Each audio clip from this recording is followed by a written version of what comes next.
The Rise of Genghis Khan, a story of conquest and unity. In the vast steppes of Central Asia, where the winds carried whispers of ancient tribes and nomadic warriors, a child was born who would forever alter the course of history. Temüjin, later known as Genghis Khan, emerged from humble beginnings in the late 12th century, destined to unite the Mongolian tribes and build one of the largest empires the world had ever seen. Born around 1162 into the Borjigin clan, Temüjin's world was marked by tribal warfare, harsh landscapes, and fragile alliances. His father, Yesugei, was a respected chieftain, but life on the Mongolian steppes was perilous, with violence between rival clans being a constant threat. Tragedy struck when Temüjin was just 9 years old. His father was poisoned by the Tatars, a rival tribe, during what was supposed to be a peaceful meal. This assassination not only shattered Temüjin's family, but also plunged them into extreme poverty and hardship. Following Yesugei's death, the Borjigin clan, fearing weakness under the leadership of a widow and her children, abandoned Temüjin's family.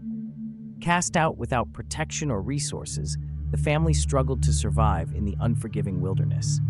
Temüjin's mother, Hoylun, became the backbone of the family, teaching her children the skills necessary to endure the harsh conditions of the steppes. It was Hoylun's strength, resilience, and wisdom that would shape Temüjin into the determined leader he later became. Their lives were a constant battle for survival, hunting for food and defending against rival tribes.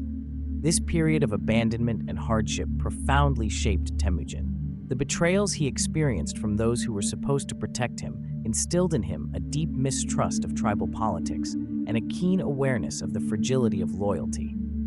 These early struggles forged a resilient and fiercely determined leader, one who would later channel his suffering into a relentless drive for revenge, unity, and conquest.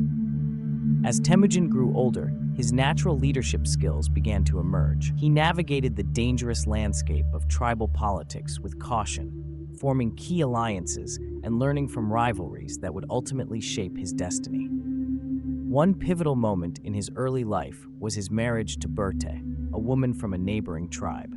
This marriage solidified an important alliance, but shortly after their wedding, Berthe was kidnapped by the Merkit tribe. Determined to rescue her, Temüjin sought the help of his allies, including the formidable warrior Jebe. Together, they launched a daring rescue mission, reclaiming Berthe and establishing Temüjin as a capable and powerful leader. Temüjin's ability to unify the fragmented Mongolian tribes was nothing short of extraordinary. Unlike many tribal leaders who relied on noble birthrights, Temüjin promoted individuals based on merit, loyalty, and skill. This created a sense of unity and purpose among his followers, transforming them into a disciplined, mobile military force that was feared across the steppes. As he gained power, Temüjin set about consolidating control over the Mongolian tribes, defeating powerful rivals like the Taichiud and the Merkits. His military campaigns were characterized by innovative strategies, including feigned retreats and highly coordinated cavalry attacks, allowing him to outmaneuver larger, more established forces. His ability to adapt and think strategically ensured his dominance over the region. In 1206, after years of relentless warfare, political maneuvering, and forging critical alliances, Temüjin achieved a monumental milestone in his life and the history of the Mongol people.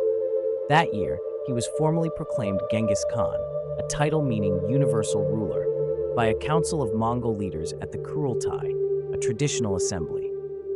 This proclamation was not just a recognition of his dominance over rival factions, but also symbolized a transformative moment in the political landscape of Central Asia. Genghis Khan's rise to power represented the birth of the Mongol Empire, a vast and unified state that would soon eclipse all others in both scale and influence.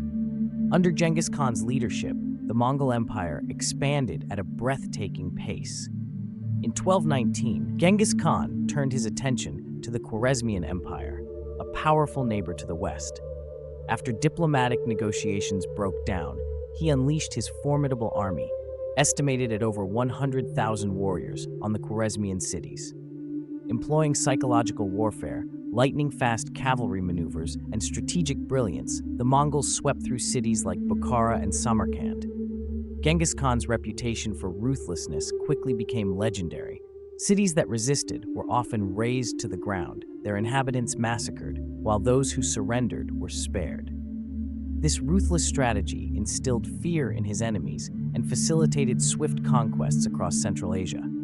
However, Genghis Khan's empire was not built on conquest alone. He implemented a series of progressive policies that promoted trade, communication, and cultural exchange.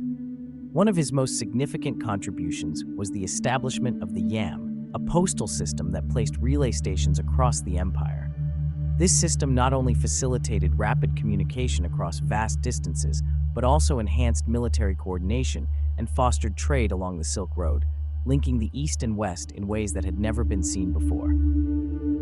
The era of Pax Mongolica, or Mongolian peace, emerged under Genghis Khan's rule. With stability and security provided by the Mongol Empire, merchants and travelers could traverse the Silk Road with relative safety. This thriving period of trade and cultural exchange led to the spread of ideas, technologies, and goods, laying the groundwork for economic growth and cultural interactions that would influence civilizations for generations. As Genghis Khan's empire expanded across vast territories and encompassed a multitude of different cultures, languages, and traditions, he recognized the need for a legal framework to ensure stability and order across his growing realm. To achieve this, he sought to establish a comprehensive set of laws known as the Yasa, a legal code that became one of the most pivotal tools of governance in the Mongol Empire. The Yasa not only maintained discipline within his ranks, but also served as a unifying force for the many diverse peoples under Mongol rule. The Yasa was unique in that it was more than just a traditional legal code. It reflected the values Genghis Khan held dear and the principles that had shaped his leadership. It addressed property rights, ensuring that the spoils of war were distributed fairly and that individual possessions were protected. It also laid down strict guidelines for military discipline, with harsh penalties for insubordination, desertion, or betrayal, ensuring that the Mongol army remained an incredibly disciplined and loyal force. Loyalty, discipline, and respect for authority were cornerstones of his rule, fostering a sense of unity among the diverse peoples under his dominion. Despite his formidable achievements, Genghis Khan faced numerous challenges in the final years of his life. In 1227, while campaigning against the Western Shia dynasty, Genghis Khan died, leaving behind a massive empire and an enduring legacy. In his final moments, he is said to have urged his sons and generals to remain united and continue expanding the Mongol realm. After Genghis Khan's death, his empire did not collapse. His successors, including his son Ögedei and grandson Kublai Khan, expanded the empire even further, making it the largest contiguous empire in history. However, maintaining control over such a vast territory proved difficult, and over time, the Mongol Empire fragmented into regional powers. The legacy of Genghis Khan is both complex and far-reaching. While he is remembered for his brutality in war, his policies also promoted trade, communication, and cultural exchange, leaving a lasting impact on the world. The Pax Mongolica created connections that facilitated the spread of ideas and technologies across continents, shaping future civilizations. Genghis Khan's story endures as a symbol of resilience, ambition, and visionary leadership. His rise from obscurity to universal ruler is a testament to the power of determination and strategic genius. Today, he is remembered not only as a conqueror, but also as a unifier who bridged cultures and laid the foundations for a more interconnected world. The legacy of his empire continues to resonate, inspiring awe and reflection on the dual nature of power, the ability to destroy and to unite.